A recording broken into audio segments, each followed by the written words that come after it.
Hi guys, it's Karen and Casey. This is Casey, guys. She is my 13-year-old dog, and she was downstairs all by herself crying, so I thought I'd bring her up and introduce her to you guys.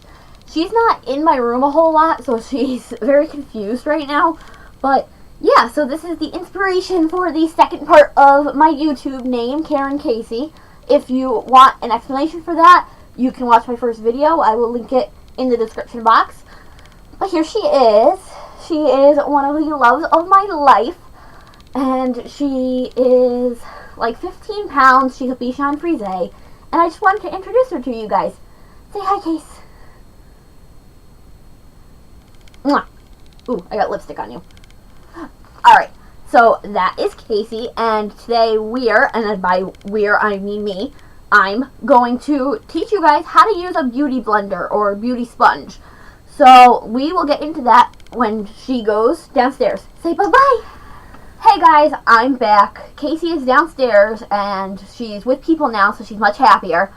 So today I'm going to show you how to use a beauty blender or beauty sponge. Beauty blender is just a brand name, so they all do the same thing. Mine is from e.l.f. It's just a little so I actually like this one a little better than the actual beauty blender because I like this little divot thing because it gives you a nice handle no matter how you hold it.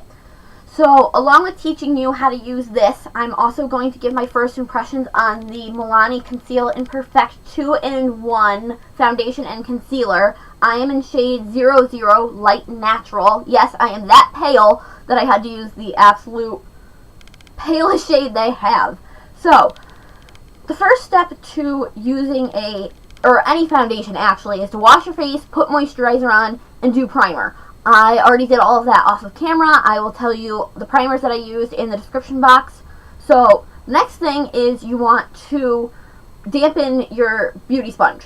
So just run it under some water, squeeze the water through so that it's wet all the way through, and then squeeze the excess out. That is really important because this is a sponge, so it is going to absorb some of your product. If you have water in there, it's not going to absorb as much because it's already absorbed something. So, Karen, why don't I just have the beauty blender really wet so that it doesn't absorb any of my product? Well, water is going to remove your makeup. So if this is too wet, you're going to be removing your makeup as you apply it, which is completely counterproductive. Don't do that. You just want enough so that it protects against too much absorption, but you don't want to have too much so that you're not removing your makeup. So, after your thing is dampened, you take your foundation, you can just squeeze it onto your hand. I don't know how much of this I'm going to be needing because this is my first time using it. I don't have enough time tonight because it's kind of late to give you a full review, but a full review on this is coming, I promise. So, what you can do, you can take this on your finger and dab it on your face. You can dip your beauty blender into it, whatever you want. So, I need my mirror, you guys. Come here, mirror. This is my mirror. She's going to stay right here because I'm blind and don't have my glasses on or contacts in, so it needs to be like right here. So, you just tap on to your face. Move my hair out of the way. And then once it's on your face, you just stipple it out. And you see how the product is moving as I move the blender around? You're just going to keep doing that until it is as blended as your little heart desires. Make sure you get on your hairline, because otherwise you're going to have a big old foundation line, and nobody wants that. You can go back in, put more product. In problem areas where your foundation tends to rub off or come off during the day, if you apply more pressure onto that area, it'll really press the makeup into the skin and make it a little harder for the foundation to come off.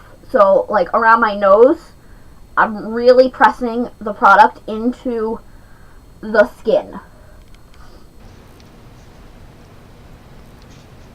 Keep on stippling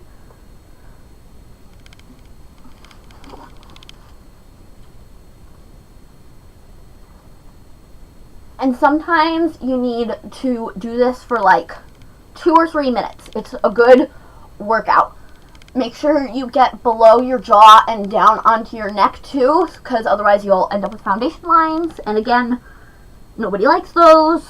Unless you do like those, then, you know, you do you, boo. And just keep going and going.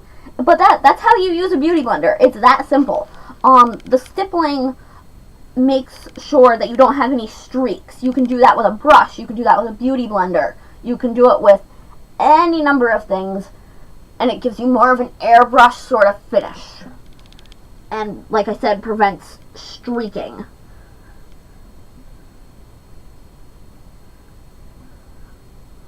I'm just going to go in with my finger a little bit here because my beauty blender is a little big to get right in this corner here. e.l.f. also sells like a trio of beauty sponges, and it has like a little mini one too, which would be good for getting like up in here. I need to buy those.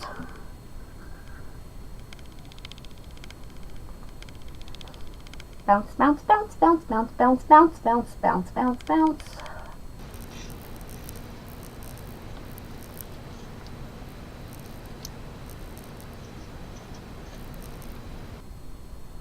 You can also get your ears too a little bit in case your foundation is not quite the same color. Hardly anything is ever quite the same color as my actual skin because I'm usually a lot paler than any foundation shade that's ever made.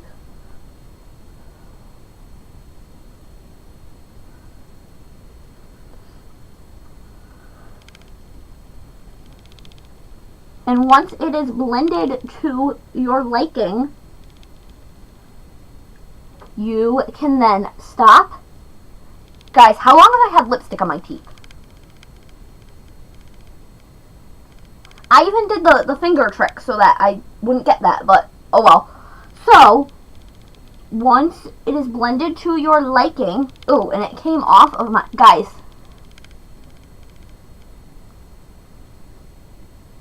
Okay, lesson learned, do not put lipstick on before your foundation. Anyways, once it is blended to your liking, you can stop and you can do whatever you would usually do after your foundation. You can set it, you can do the rest of your makeup, etc., etc. So, my impressions of the Milani Conceal Perfect foundation and concealer. It's very thick, the formula, and it actually smells really good. I don't know what it smells like, but it smells good. It's not as full coverage as I thought it was going to be. Everyone was like really hyping it, and I still see like my dark circles and my freckles, and it's not quite as full coverage as I thought it was going to be. I was really excited for it, and I'm a little bit disappointed actually, but it's definitely more full coverage than a lot of the foundations that I have, so I'm definitely going to keep using it. I might need to just build it up more and use more product. We'll see.